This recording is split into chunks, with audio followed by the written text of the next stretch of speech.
Before we get started, if you've had an encounter, an experience, or just something unexplainable, shoot me an email with your contact information at the Cryptid Crew Podcast at gmail.com.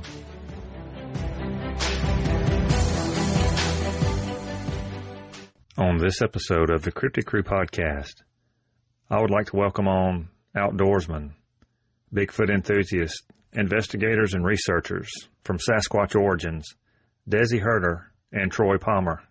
Guys, thank you for coming on the show. I've been looking forward to this one. Thanks so much for having us, Mark. We're happy to be here. Yeah, I'm super excited to dive into this one. Let's tell our listeners just a little bit of what got each of you guys interested in the world of Bigfoot or Sasquatch. Well, thank you, Mark. I really started off when I was hunting down here in Florida. I had a number of odd things happen out in the woods, to include when I'm walking through some of the thick swamps. I heard something jump down, I don't know, maybe about 50 yards behind me. It came down with a thud. And the only thing I could think of, because I walked right past through that area, was that I thought it was another hunter that came through. But that really didn't make any sense, because why wouldn't he have said anything or come down when I was there? But there was a huge thud, couple thud footsteps after that as well. In the same area, I don't know, maybe about a month or two later, big storm came through. There was a grunt growl when I got down. Didn't see what it was, but it was definitely there and persistent. And it didn't match any of the animals that I knew that were in that area.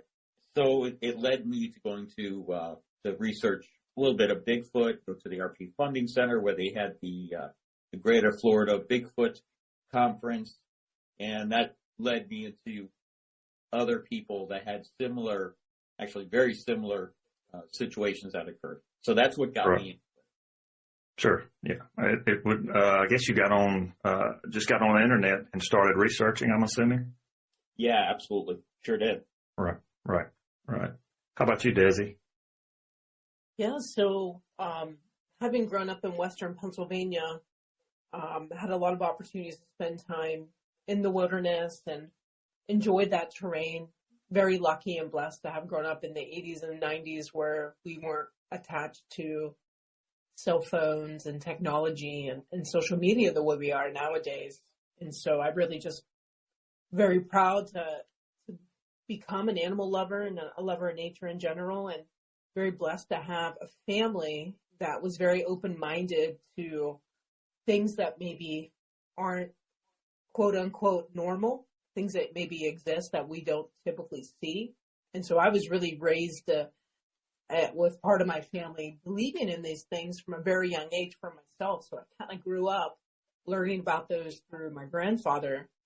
If it was Sasquatch, sea creatures, you name it, things that were just very unique during that period of time and not often talked about. And so that, opportunity to be with a family that kind of celebrated those differences. And my grandfather, he would read every book on the subject and tell us about it from a very young age. And I know he would have loved to be in this opportunity where nowadays we have all this technology, resources, software, you name it, where you can take these experiences and possibly these opportunities and put them together and truly do research that I believe he always wanted to do, but just limited to the time, right? The times weren't calling for that quite back then. So, always had that passion, but in Pennsylvania, I never had any experiences that, stood out in the woods. I had odd things that happened, but nothing I think at the time I related to Sasquatch. And right. Yeah, there's a lot of activity in Western Pennsylvania. Oh, there really is. It's unbelievable, the hot spots, and not even so much for Bigfoot, UFOs and aliens. There's been a lot of accounts of things like that there, on the ridge and everything. So I grew up around that area, and having moved down here, I've been down in Florida for 10 years. and Troy and I had an opportunity to meet each other at the conference itself. And, that's how we came across each other and really shared those same interests and passions. And lo and behold, we put our heads together and have had some really phenomenal opportunities in the woods. Right. Yeah, that going back to what you were saying about the 80s and 90s, you didn't have, of course, access to the internet or social media. And, when something came on, a documentary or whatever, everybody that was interested in that subject, like I was at the time, I craved it, was just tuned into the television and excited, to see something on that you typically don't. Absolutely agree. Right. You gravitate kind of towards that unique field because it wasn't common. There's a bit of, I don't know, passion or interest or fun in looking towards these types of mysteries. And, even if you are solely entertaining your own thought process, it's very enjoyable. Right. Let me ask you this. I noticed you guys research in an area that is massive. The Green Swamp, I guess it has maybe a 500,000 acres or so. Is that right? Yeah, that's correct. It's a little over 500,000. Yeah. Okay. Yeah. Tell the listeners that have never or not familiar with that area or have never been there a little bit about it and just kind of describe what the terrain's like. Absolutely. So, yeah, the terrain varies quite a bit. We've got a combination of palmetto fields and swamps. We've got a whole lot of different pine forests as well. On top of that, some of these palmetto fields are just so thick, it's almost impossible to get through. When I first moved here to Florida to hunt this, it was a totally different area for me. I came out of New England. It was very easy to hunt up there, a lot of open areas here. Something can step to the left and it's gone. It's gone. It disappears into the thicket. It's very difficult to hunt here. Now, I've since given up hunting, and I'm focusing strictly on Bigfoot. We had found some tracks here, and if it wasn't for those tracks, I wouldn't be searching for Bigfoot today. But it's absolutely incredible, the different variations in terrain. Now, the one thing that is very difficult to deal with here is the lack of landmarks. You walk into a swamp, you get out there in the middle of it, and you're not aware of your orientation. You don't have a compass. You can get lost very easily. You turn around and go back, it looks just like the area you're heading to. Everything looks the same. So it's very difficult. Yes, I could see where you could easily get lost in something like that. It seems, especially the palmetto and all that is so thick. I don't see how you guys traverse it. Typically, what type of equipment do you take when you go on a research, on an investigation? All right. So what I take is a combination. I take a GPS. Of course, and that's a separate unit. I have my phone as well that we use because lots of times service is not available where we go. And I also carry a compass as well. What I do typically is I'll research the area with a map, a physical map. I'll take a look at the landmarks, such as a road, which you can't see until maybe you're up on it with maybe 5 yards away, and then you see the road in front of you, or maybe a creek, a swamp, and these are the only landmarks you have. So if you get lost and you've got a compass and for some reason GPS isn't working, you know that, okay, if I head north, I'll run into the road. I head east, I'll go ahead and run into a creek. And that's what you do. You make sure that you have those safety nets available. Along with that, we take thermal imagers with us, especially at night. Without those, even if you have night vision does not work half as good, not even a third as good as thermal imager works. Because if it's something out there and there's a heat differential, you will definitely see it pop. So that'll keep you not only aware of what's around you, but keep you safe. We also, of course, we have radios as backup so we can take communication with us if we get separated, along with video cameras, GoPros. Equipment never stops, and we always drones. Right? It just keeps on going. Awesome. Yep, I'm telling you, it's equipment. What do want to say, a hole to dump your money into. Yeah. Right. But it's fun. I'm telling you, it's the best equipment and it's fun. I'm sure it's worth it. Yeah, and the drones seem to be, that would be an advantage. I would absolutely love to have, that to be able to take in any terrain, Yeah, for sure. Because if you get really lost, you could always launch that drone up and kind of see where you are. Right. Yeah. Let me ask you guys this and tell me what you think. Do you think people typically categorize the Florida skunk ape as different than Bigfoot or Sasquatch, or the same, or what's your opinions? I mean, that's a really good question.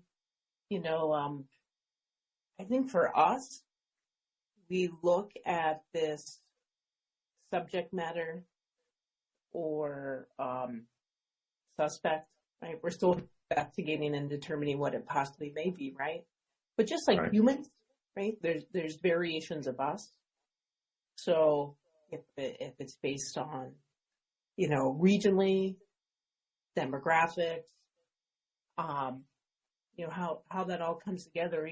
We truly believe it is the same subject, the same suspect, but just a variation of it, because Florida is so different when it comes to the conditions we talked about, the terrain, but also the food sources, right? And the amount of precipitation we get every year.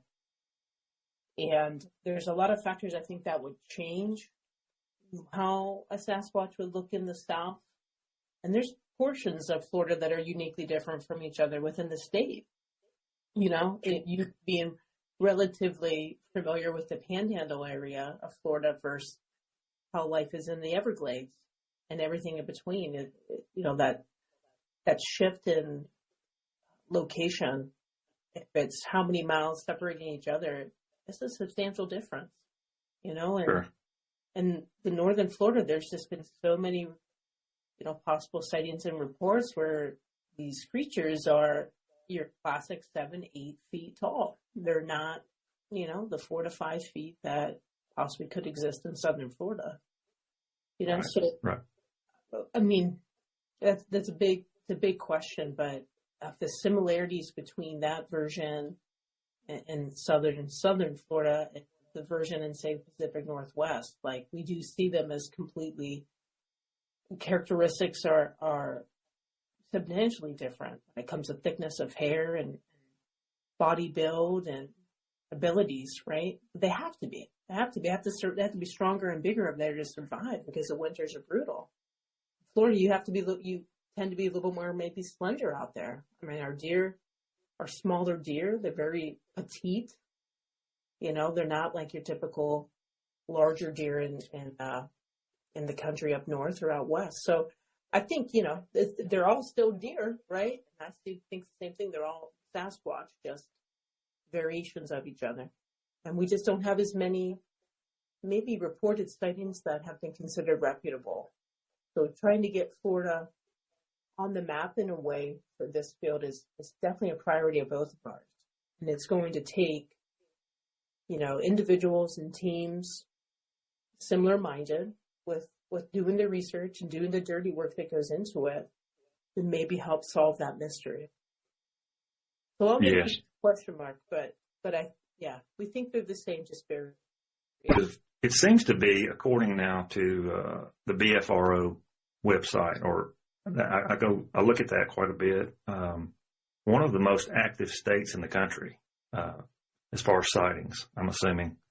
And if that's the case, why do you think it's that way? Is it the habitat where you can be easily hidden, or the food source, or what? Yeah, I'd say both of those items are top of the list. But something else I think that maybe often doesn't get mentioned, or maybe gets missed if you're not physically located here, the amount of growth that this state has gone through with construction, housing development, shopping centers, loss of natural land is creating those changes. So the habitat that's used to being in one location has to pick up a move and find something different. And honestly, it's not rare that things like a coyote. It's just that a coyote and its pack is running down your street because they broke up their den to build another 500 unit townhouse. So those changes in the landscape that the state has been facing for quite some time now is probably making them more alert and on the move. I'd say at least the last decade, the period of time that I've been, and I know it started way before that, but we've even seen foxes. Foxes are taking more of a like home habitat in close to the urban areas. So where you have farms, they're tight to the farms, tight to the urban areas as well, because the coyotes have moved in, and the coyotes they will hunt and they will kill a fox because that's a competitor for them. So we have seen a lot of changes. And if you look at some of the BFRO information, where there was many sightings many years ago, the sightings have decreased tremendously and sightings have popped up in other areas.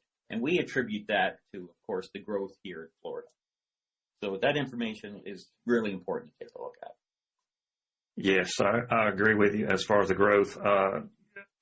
We had talked, earlier, and we were in the Orlando area just not too long ago, and that's probably the first time in, I don't know, maybe 5 or 6 years I've been in that area, and it has grown tremendously.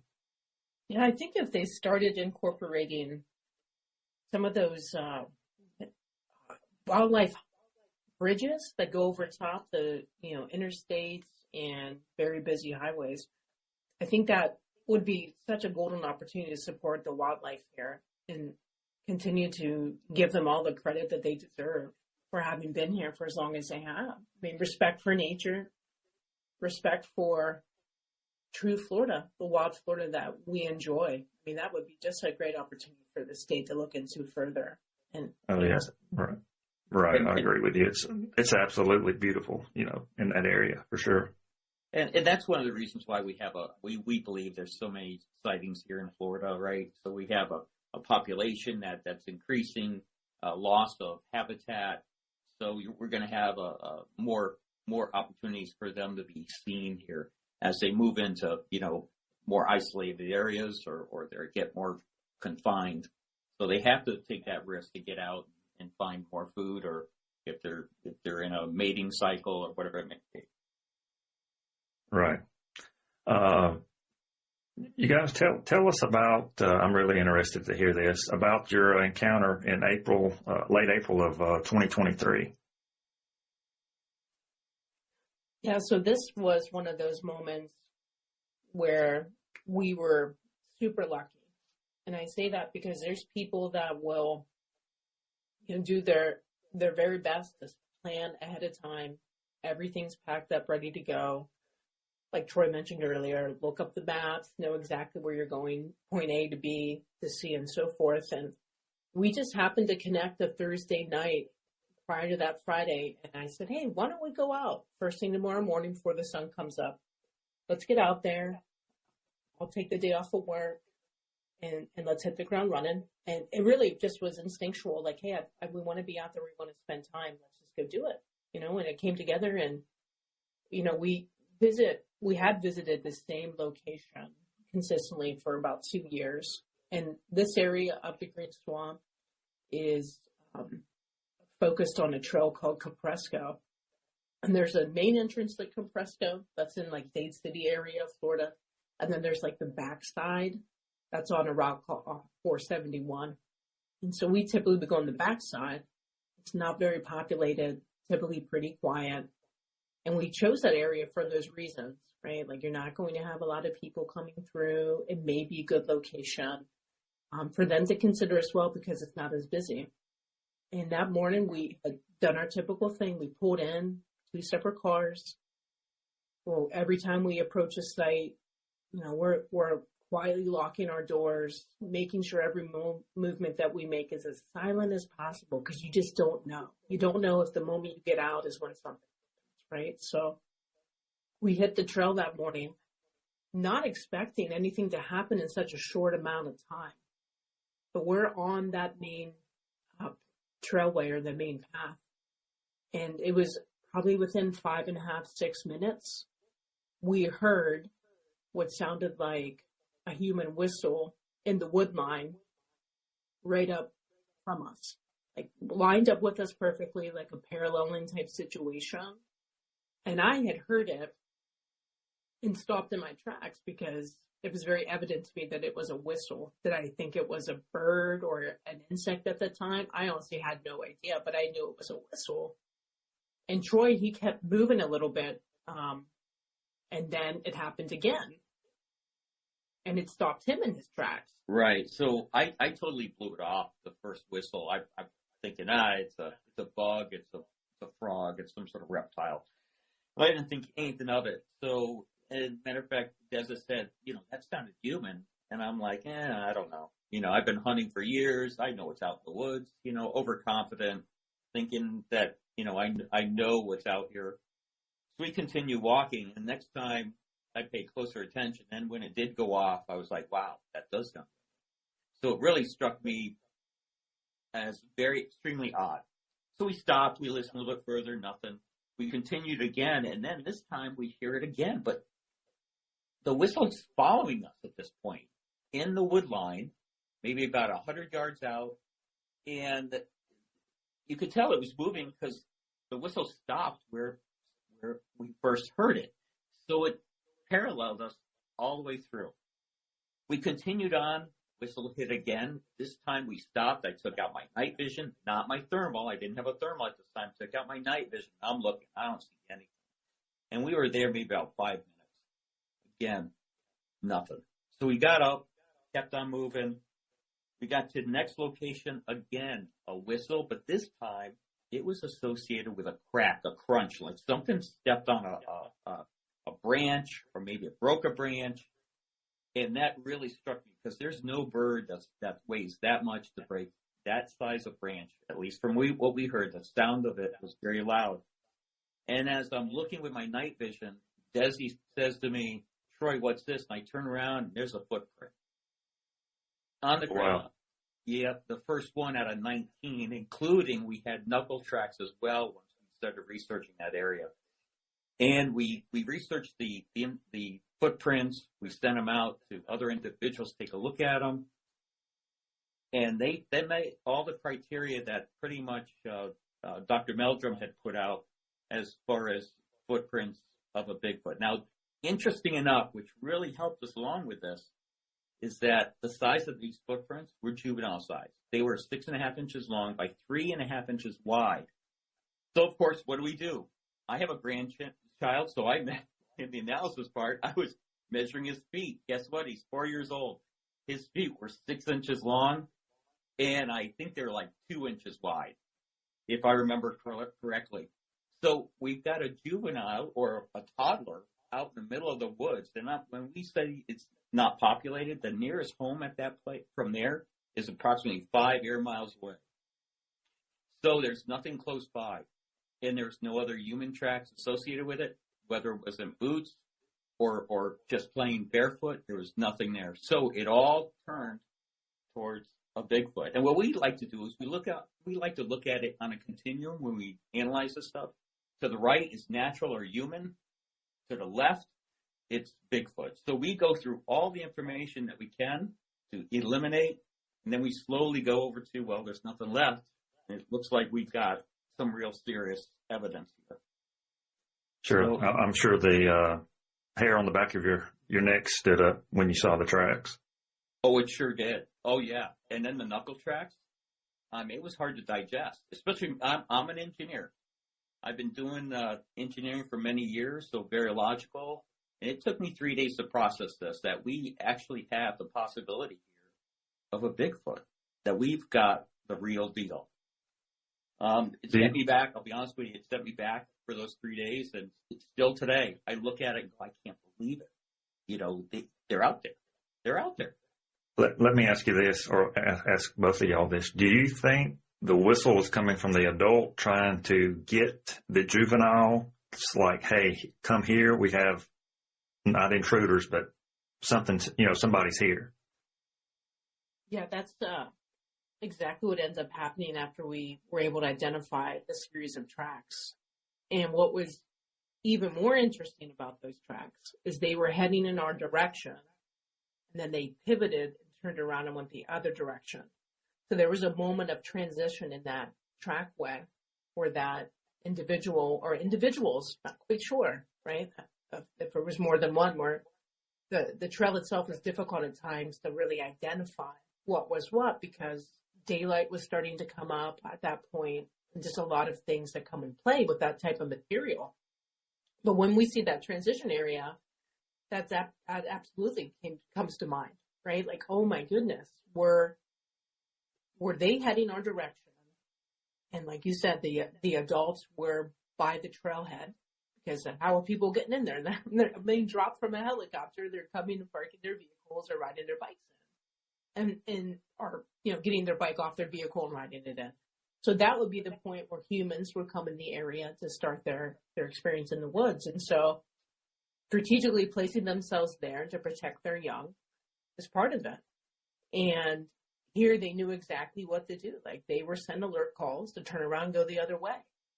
And what happens in the midst of all of that is those whistles continued on, and those shuffling in the brush and louder noises that are not very common for us to hear when the world is still very quiet.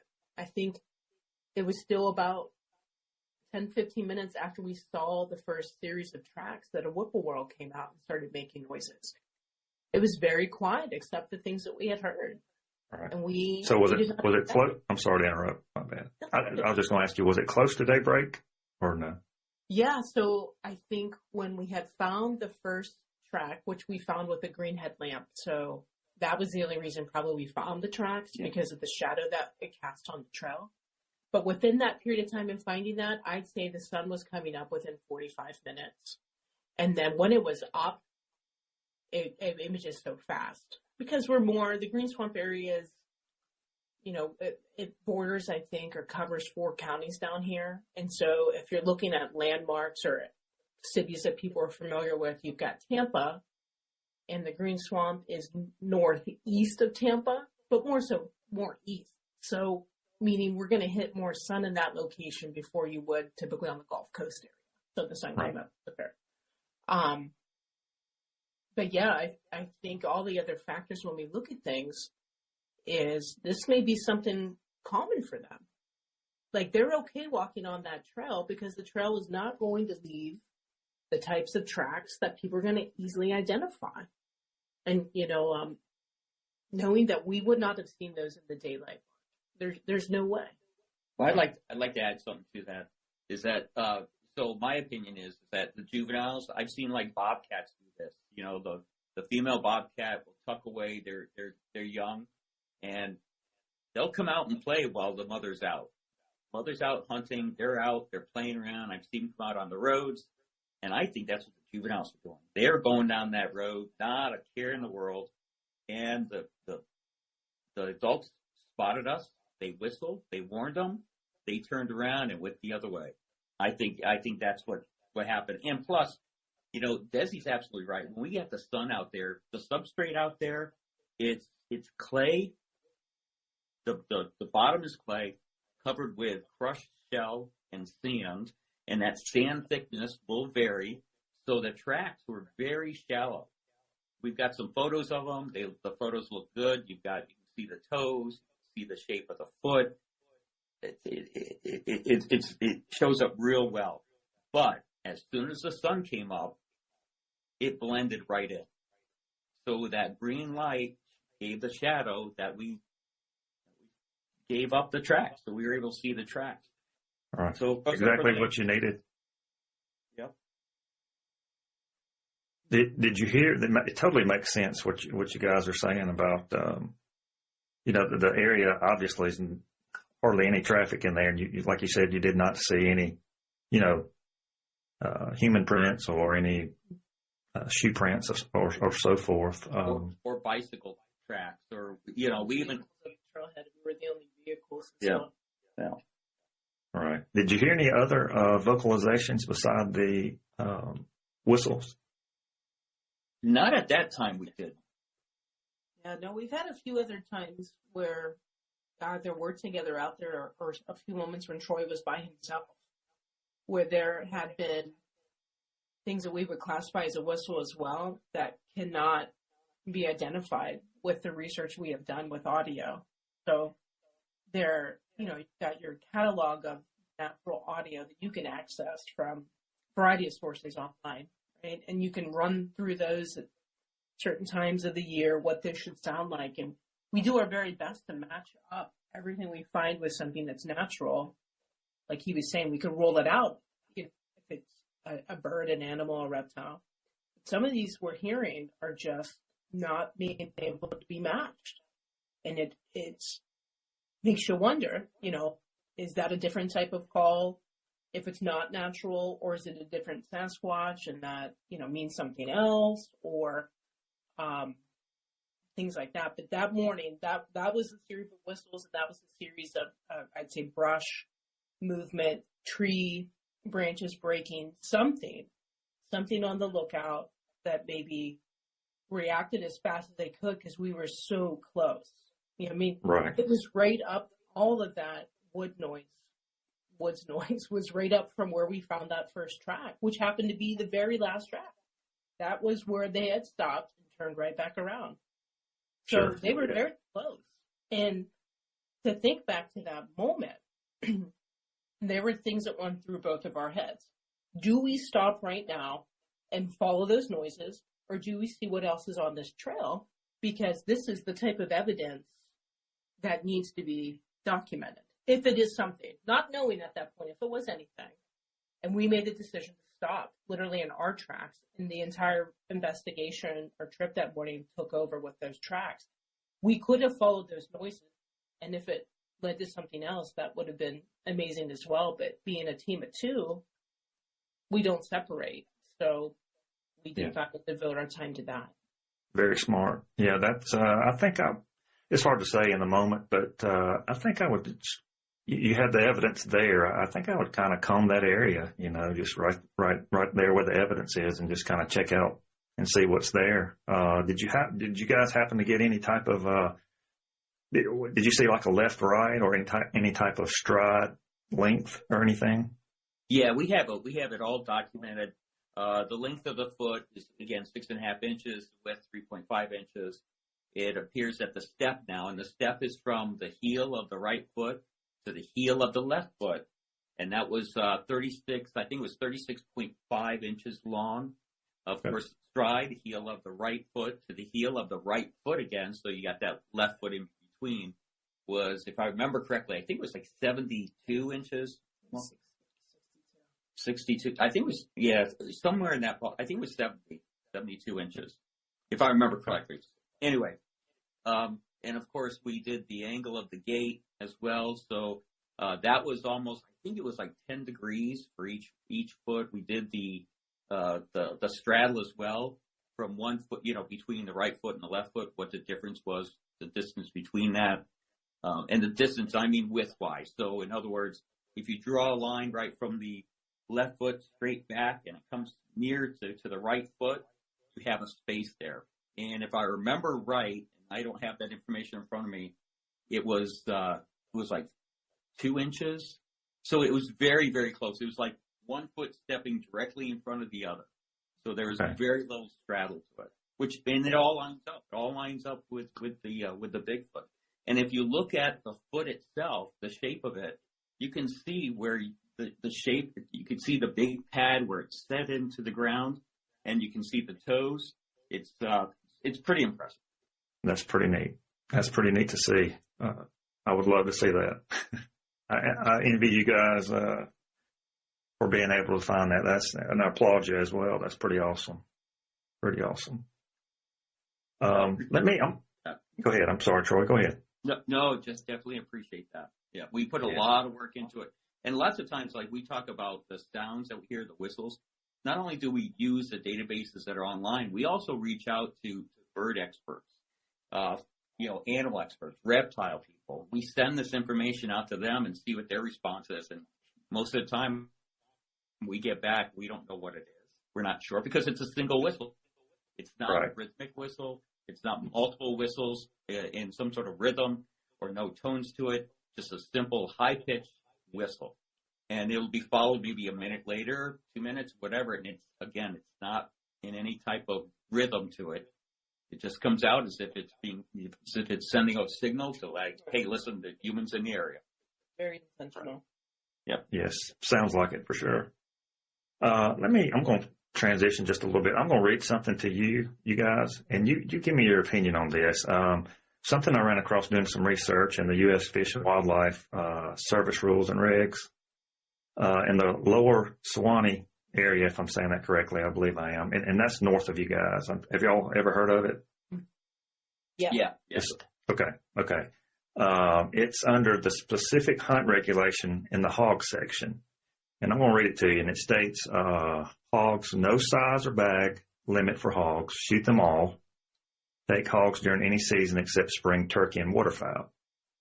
In designated archery only areas, only bows and crossbows allowed. Coyote may be taken during archery, muzzle loader, general gun, and family hunting seasons or hunt seasons. And this is the very last sentence in the paragraph. There's no taking of swamp or skunk apes. Yeah, we've seen that. Okay. What do you think about that? Well, it's hard to say, to be honest with you. I don't know whether they're just trying to make certain people happy. I mean, it could be as simple as that. Okay, so you've got a lot of people out there that believe that there's skunk apes up in that area, and they may not. And I'm taking their point of view. Say they don't believe it, right? So let's make them happy. We'll put this in there. Or maybe they know more than what they're saying. And there's actually people there that have seen them. They know that they exist. They don't want anybody shooting them. It could be either way, right? Right. So I'm not sure what to make of it. Or even for possible visitors to go on this, what people would think we're doing a wild goose chase, right? Like we're searching for something that majority of the world does not believe exists. So you're going to go out there and maybe make some poor decisions if you think that's the best way to capture a suspect or subject. Or prove a Bigfoot exists by taking one. Right. And then, hey, I mean, there's all the human elements humanoid-like elements to this possible being, right? If it is a relic hominoid, or if it is an unidentified primate. There's very similar, things that we have in common. So thank goodness. I mean, think of being out there prepared to capture something like that, and unfortunately, it's a human, it's a person, and somebody's life's on the line for that. So there definitely are different angles of viewpoints you can consider. And honestly, it would be amazing if the reason they were saying that is they want to preserve that population, Mark, that they want to make sure that they were here before us, possibly. Really great opportunity that they were. Let's let them be. That's all they want, right? They don't really want to have these opportunities with us. And we probably know why. Right. Yeah, that was my first thought when I first found it and read it. I thought, they know they exist. That's what I wanted to think. Mm-hmm. And then, of course, the angle that Troy or Bussy mentioned just then, I guess it could be also politically, just having that in there. Or, who knows? So I thought that was extremely interesting and something I wanted to get your guys' opinion about that. Yeah. And it is very interesting. And I always try to put myself in that position. If I was out in the woods and I saw what I thought a skunk ape, would I shoot it? There's no way I could possibly shoot it. What if it's a human? What if it's a human just horsing around, or you make that mistake? Heck, I don't even like to shoot. Back when I used to hunt, I would not shoot an animal unless I knew I was going to kill it. Right. I don't want to wound it, don't want to cause any harm to it, other than put it down out of its misery, and then obviously, use it for meat. but I could not even imagine. But, they've got that law up there, which is nice to have. I think that's awesome. Right. Let's tell the listeners about, I understand you guys will be at the Great Florida Bigfoot Conference in Ocala on April the 5th. Tell us about that. Absolutely. So we have an opportunity to speak on a panel. They refer to it as a roundtable. And most of the individuals on the roundtable are more independent researchers that are local to the area, if not relatively nearby, maybe Georgia, Alabama. And it's an opportunity for people to ask us questions, but also answer a series of questions that maybe the general community are curious about, similar to some of the things we're talking about today. So we'll be able there to speak. I think the presentation for us with our other peers will be about an hour. And then we also have a table where we'll have our research on display. We're creating an atmosphere that makes you feel like you're in the woods with us. So anyone that is listening, and Mark, if you're able to make it down, we encourage you to join us if you can. We'd love to have you. I would love to come down. Yeah, we'll let us know. Keep us posted. Yeah, absolutely. If anybody wants to stop by the booth, definitely come over, ask us all the questions that you want. We'll be there to talk and answer any questions that you may have, whether it's equipment related, wildlife related, skunk ape or Bigfoot related. We're there to help out as much as we can and share as much information as we can as well. And it's a great, you'll have a lot of people that have been doing this type of research for quite some time. And then there's individuals that maybe have more of a celebrity type status in the Sasquatch research community that people just enjoy. They see them on TV or, they've read books that they've written. There's just a lot of opportunities to learn as much as you can in a very short amount of time. It's a packed day, but it goes by so fast. Oh yeah, sounds like it'd be a good time for sure, for the enthusiast and for somebody that's just teetering like hey, let me check it out. You're exactly right. We've had opportunities in the past to meet people that have had experiences that they still question, similar to ours, and their experiences could have been even more in depth. And going there and getting a peace of mind that they're not by themselves, that they're not, frowned upon by this community. We want to hear what you have to say. We encourage you to share as much as you can. And wildly enough, it's just a safe zone, I'd say, for people interested in these type of possible creatures and cryptids in general. Yes, no doubt. Towards the end of the episode, I do this. It's called Rapid Fire Q&A. I'm going to ask you guys 3 questions. First thing that comes to your mind. Are y'all ready? Yes, sure. Fire away. All right. Favorite sports team? New England Patriots. I had a feeling about that one. Pittsburgh Steelers. I had a feeling about that one as well. Favorite movie? Galaxy Quest. Gotcha. Fight Club. Okay. Two pretty good movies there, for sure. Last one. Favorite Bigfoot TV show, past or present? Small Town Monsters. Yeah. And it would be, I really like, I don't remember Eli's last name, but I really like Eli's stuff. Watson. I like Watson. Eli. Yeah. Huge fan of their stuff. Yep. Yeah, and honestly, I have to give kudos as well to Seth Breedlove, his, organization and everything that the whole crew has done. We just respect them so much. And it's actually given us an opportunity to learn about other research across the state that we really enjoy getting to know as well. Yeah. If it's from the Lipid Project, if it's from the NEWAC, you name it. It's exactly what you need to see what's happening. It's not the yes. Right. And I totally agree there. Go ahead, sorry. No, go ahead, Troy. I'm sorry. And there's a few others out there as well. Jason Kinsey, he does some good stuff. Even different format, he does some good stuff. So there's a lot of good stuff out there. You do have to pick through it. There's a lot of junk, right? We all know that. But there's a lot of good stuff up there too. Some just fun and entertaining. Others very good learning opportunities, which we really enjoy. Yeah. You're absolutely right. we don't want to leave out, Mark, that Les Stroud's Bigfoot feature that he did about the 10 episodes of Bigfoot. Yep. That also blew our mind because we very much value and have trusted a lot of the techniques that Les has presented to the world the last 20 plus years. And that's also a great series to watch if anyone is looking for something different. Yes, I would recommend both of those. Small Town Monsters, which I'm a huge fan of in their work, and then Les Stroud, extremely talented as well. And I like his approach to the subject as well. Yes, I totally agree. Mark. Yep. Great call. Yeah. Well, I would like to thank you guys for coming on the show again, and I'm really excited to see where your research in the future goes.